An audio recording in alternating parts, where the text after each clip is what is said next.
Yeah, hi Devanshee, this is Mayank and how are you doing today? Yeah, I'm fine. How are you? I'm fine, thank you, and thank you so much for being here. No, it's a great honor for me as well. Great. Devanshee, before we start talking about you as a writer, we want to learn a little bit more about you. Who is outside of writing? Who is Devanshee? Yeah. So apart from those times when I'm not writing, so I'm a kind of person who anyone would find sitting in a corner of a house and listening music and watching a lot of videos, like not Netflix because I feel like it wastes a lot of time, like waste a lot of time. So basically, what I watch is various kind of videos like TED Education. They have some amazing videos. So like infographic, documentary type of videos. That's what I do apart from the times when I'm not writing. Oh, that's quite interesting. I mean, a lot of people of your age group are hooked on to Netflix. Yeah, yeah. That's That's quite inspiring. Devanshee, could you tell us about how did you get into writing? How did you get your first client? How did it all happen? Yeah. So the thing was like I was doing my post graduation and I was kind of having some kind of free time. So I thought I should utilize the time. So I internship is famous. So then it was just started. I guess I don't remember, but it was just started. So I applied for one of the internship and it was an outsourcing accounting firm. So they wanted someone to write about their blogs. So I applied and they gave me a sample article. Like it was, I found it quite fascinating because I was new and they gave me an article to write about which was about to get implemented in Gulf nations back then in 2017. Yeah, so they really liked it, and that's how I got my first client. And simultaneously, I got another client in the same time period, which was not paid, but it was a startup. Now it's known as Curious, but back then it was known as the Indian Economist. So it was quite a turning point for me because I was new to writing, so I learned a lot of new things by writing for them. So these are the two main like beginning for my writing career. Oh, that's interesting. Right, from starting from a relatively unknown place, you have reached a good place. How long have you been writing, Devanshi? I think 3 years. Oh, that's a good time. I'm sure you would have Yeah, taken a lot of things along the way. Tell me, yeah. Devanshi, have you used or have you benefited by using LinkedIn or any of the social media platforms? And have you got clients or something from there? Yeah, LinkedIn has been quite helpful recently. Like I started using LinkedIn actively very recently. So it has been quite useful to get clients. But apart from that, I think professional networking is a great way to get clients and get to know people. So that has benefited as well. Okay, okay, great. And tell me what all kind of businesses or organizations have you helped with your writing till now?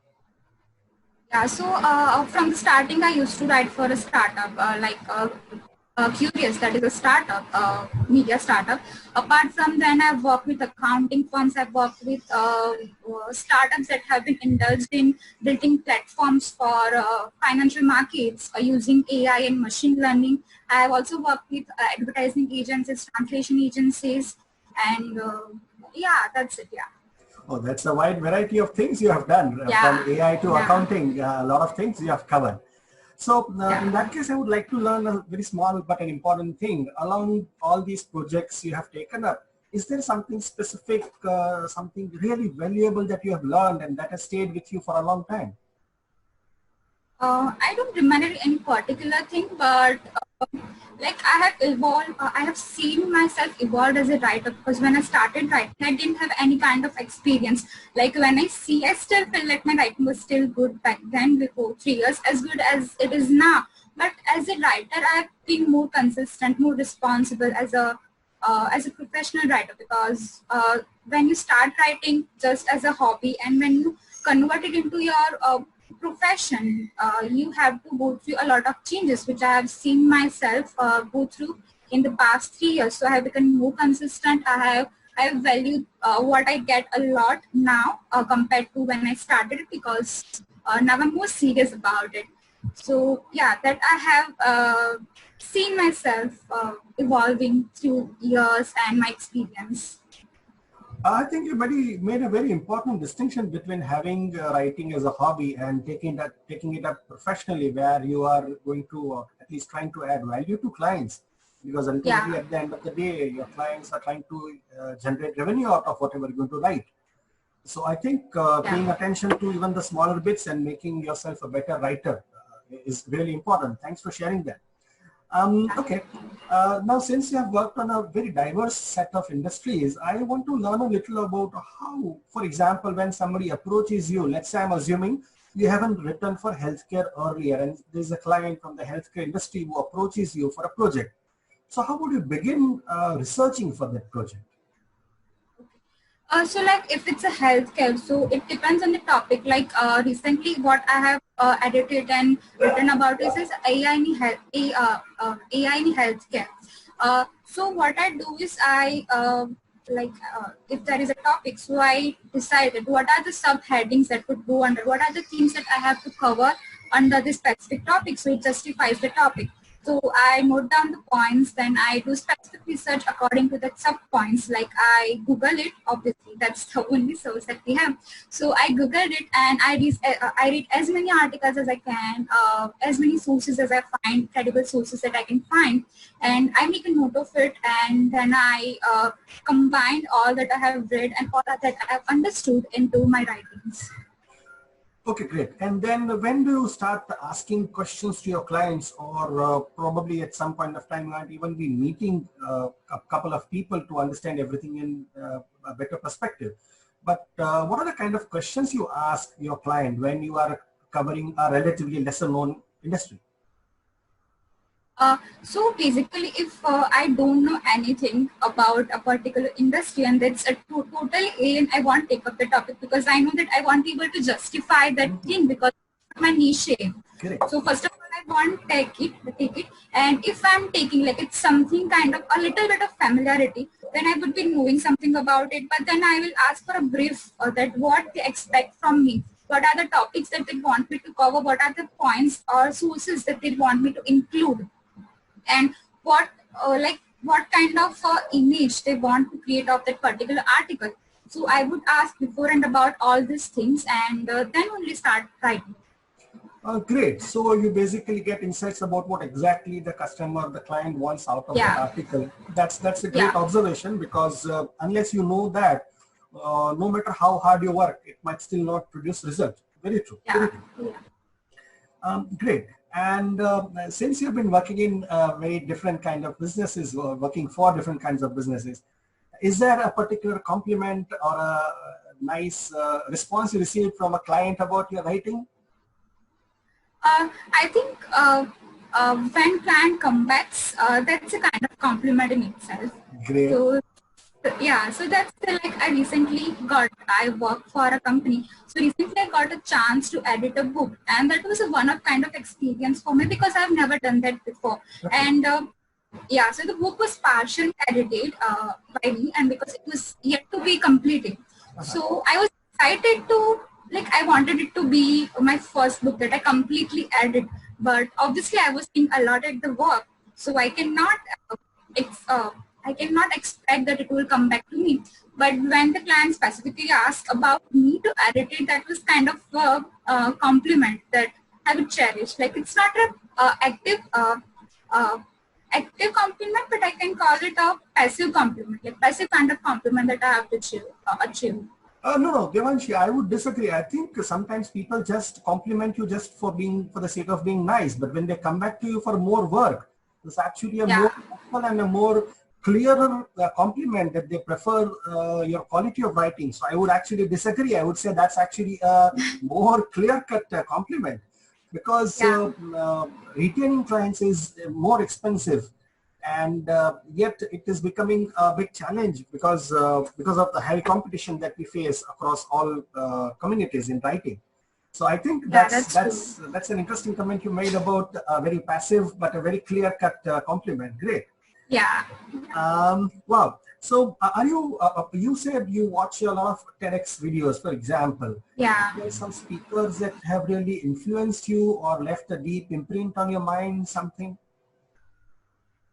watching videos, like that's a totally different thing, because that's when I enjoy doing something apart from writing. So that's when I'm in entertaining, enjoying, relaxing kind of mood.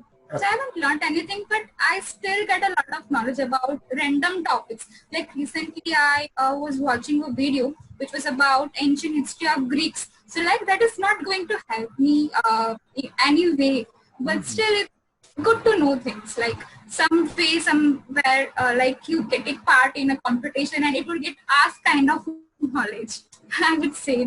Oh, absolutely, absolutely, correct. But I suppose at the end of the day, all of us believe that anything that you learn will not go entirely into waste. Some way or the other, Yeah. it's going to come back to you.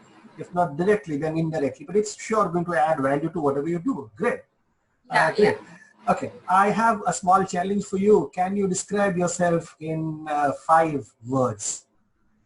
I'm creative, adaptive, enthusiastic, highly optimistic, and someone who never gives up. I think fine. Great. Since you could rattle off all the 5 words, I think you're very clear about your strengths. Yeah. Great, great. Strengths and weaknesses. Wow. Is there, Devanshee, as you were growing up, is there an incident in your life, your school life, college life, somewhere in the family, which has left an impression upon you and has probably helped you somewhere or the other in shaping you as an individual that you are today?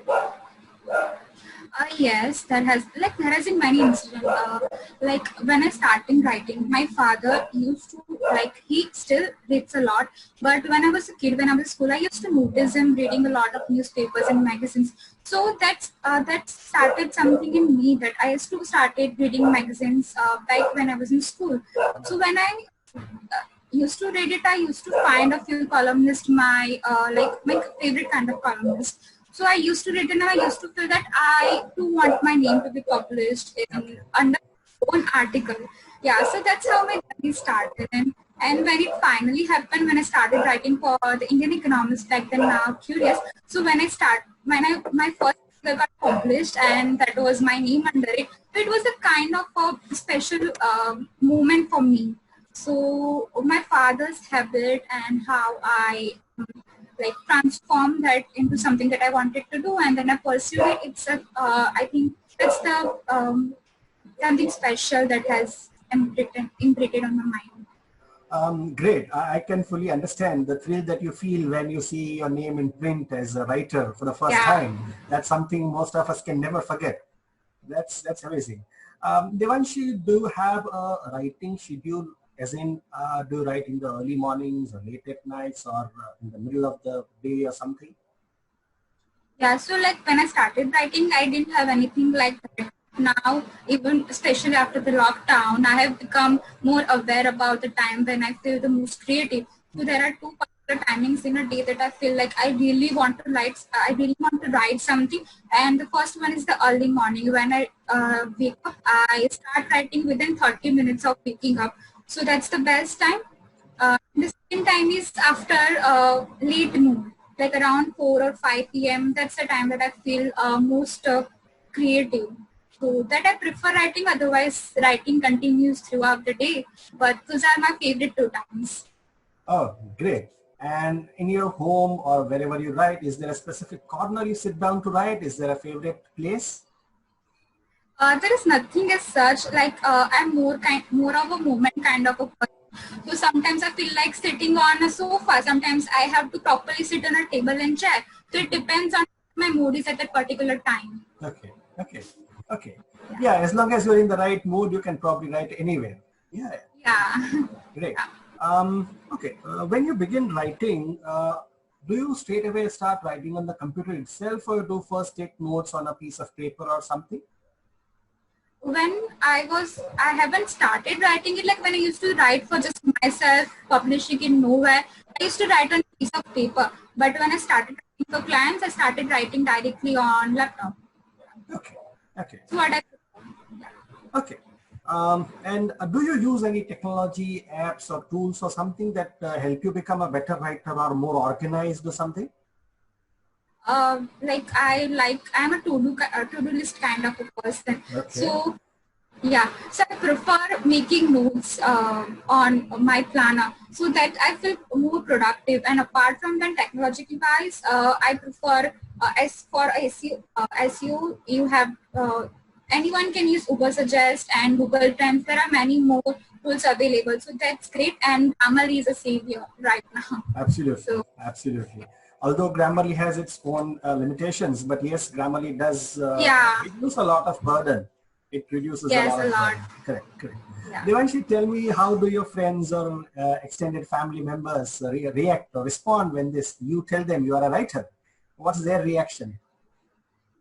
This straight away send me right this straight away send messages to write about like can you just give me some words for wishing someone for a marriage anniversary or someone has died, The can you most please common exercise. yeah.